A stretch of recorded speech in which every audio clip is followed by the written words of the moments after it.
Now, I'm going to make a bit of a personal confession about something I've always felt kind of alone on.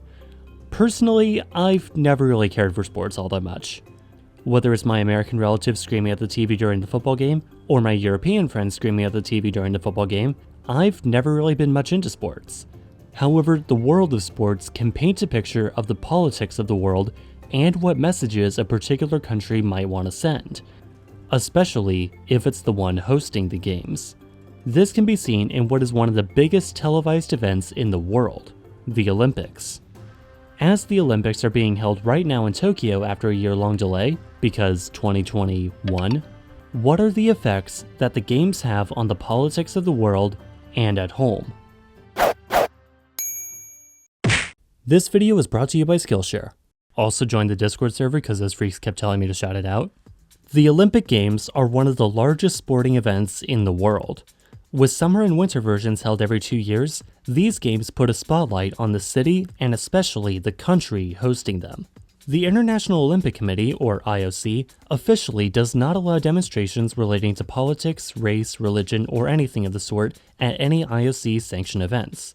After all, surely an event that allows Hong Kong to compete independently of China in Beijing, and run by an organization literally based in Switzerland, would want to stay out of politics.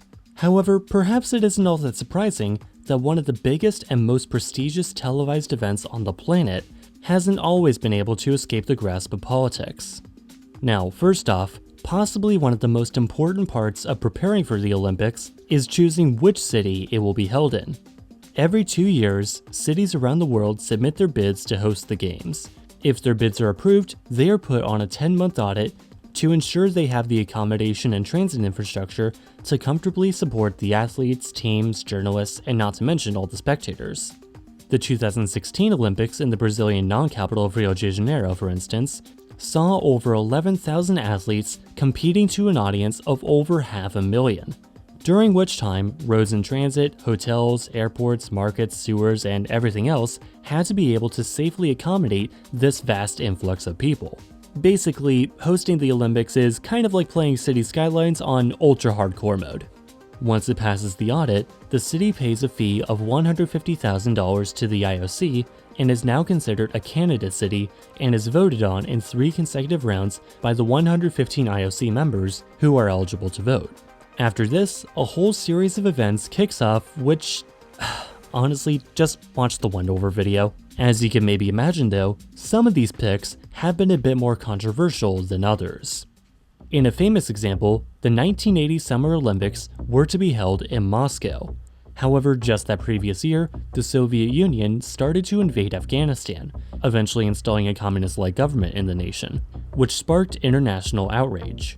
The idea of a boycott of these games had been thrown around before in response to human rights violations in the USSR.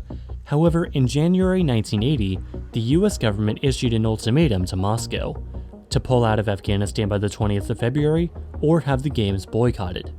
Canada joined 12 days later, and after the deadline passed with no change in Moscow's actions, the US persuaded the rest of its allies to join. Japan joined, West Germany complained that the US shouldn't be telling its NATO allies what to do, and then joined anyway.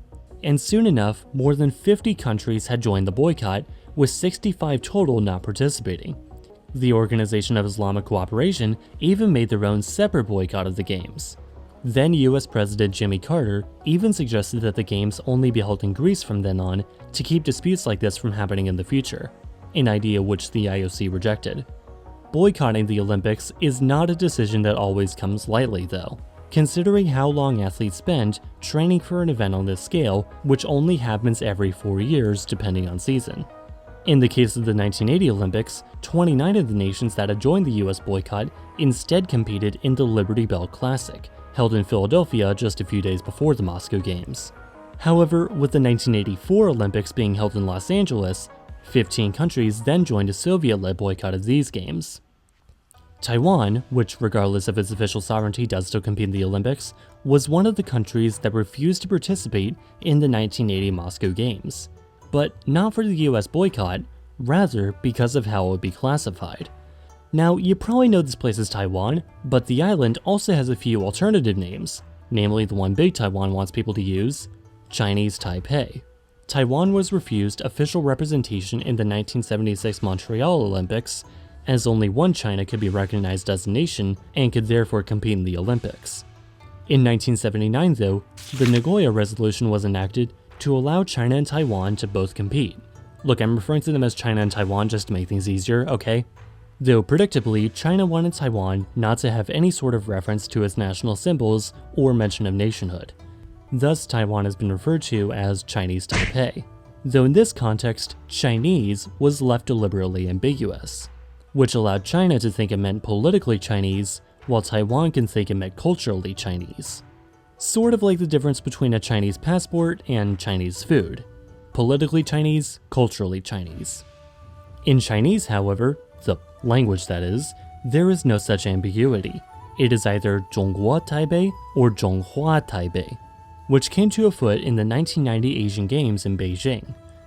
Taiwan found the Chinese version unacceptable, and after back and forth, China eventually accepted the Taiwanese version, though reportedly not without struggles explaining the difference to those at the table who didn't speak Chinese. On numerous occasions, nations have attempted to use the Olympics to bolster their public images, with varying results. For example, in the 2016 Olympics in Rio de Janeiro, Brazil installed a whole new team for competitors called the Refugee Team, composed only of refugees from around the world, representing countries including Syria, Ethiopia, South Sudan, and Dr. Congo. But the move was arguably architected to convey the notion that Brazil was a humanitarian country and patron of the Olympic spirit, even though at the exact same time Brazil's president was facing impeachment charges, corruption was rife in Rio, and Brazil was too deep in their own economic troubles to really do much for refugees. Not only are the Olympic Games a way for the host nation to push its political agenda, but other nations also jump on the opportunity to prove that their country is superior to others by fielding their best athletes and training excessively. Since the USSR's image of communist perfection depended on their people seeming happier, stronger, fitter, and more successful than everyone else, the Olympics were a huge event for them, even when they weren't hosting. The prime chance to bolster this image. Throughout the 20th century, the Soviet government forced anyone with athletic potential into professional sports, training them extremely hard and punishing those who resisted. This was all part of the Soviets' triangle theory, whereby if the government forced as many people into sports as possible, there was more chance of many top athletes being created. Essentially, this is how the Soviet Union operated and prepared for every Olympic event since its establishment. Although of course some minds will be quick to point out that it very often wasn't just rigorous training in the case of the USSR, but rather a certain other substance. Hosting the Olympics, however, can also have a detrimental effect on the host country. While some cities can be put back on the map by the Games, like Barcelona in 1992, and certain infrastructure projects, like Vancouver's SkyTrain line to its airport or Seoul cleaning up the Han River, can still see use long after the Games have ended, others aren't always so lucky. Like Athens.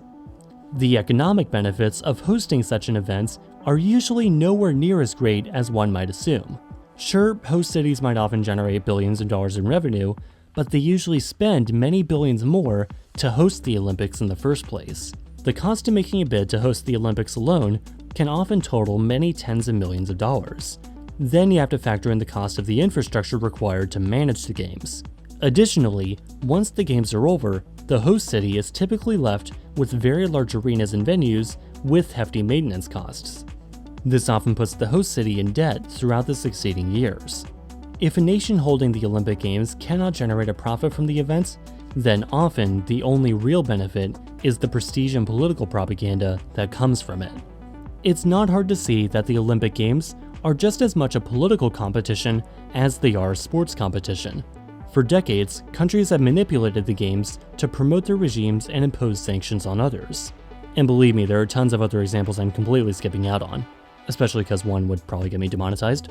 It's also the reason why cities spend millions of dollars bidding to host the Olympics and then spend hundreds of millions more building infrastructure.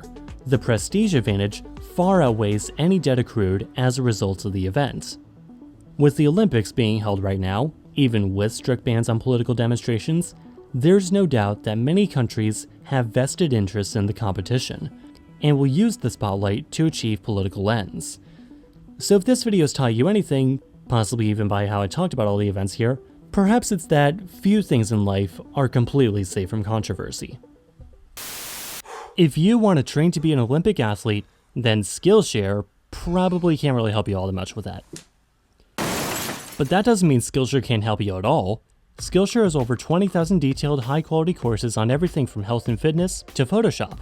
My recommendation this month, of course, would be Hans Fleuremont's course on the basics of Adobe Illustrator. He teaches it in a calm, level-headed, yet still delightfully witty manner, which is great because I still haven't exactly found Adobe Illustrator quite so intuitive. The first 1,000 of you to click the special link in the description or the pinned comment will get a 1 month's free trial of Skillshare Premium. With it, you can get access to all the education you need to bring your creativity to the next level with none of the ads, not even the self-aware ones. So do it.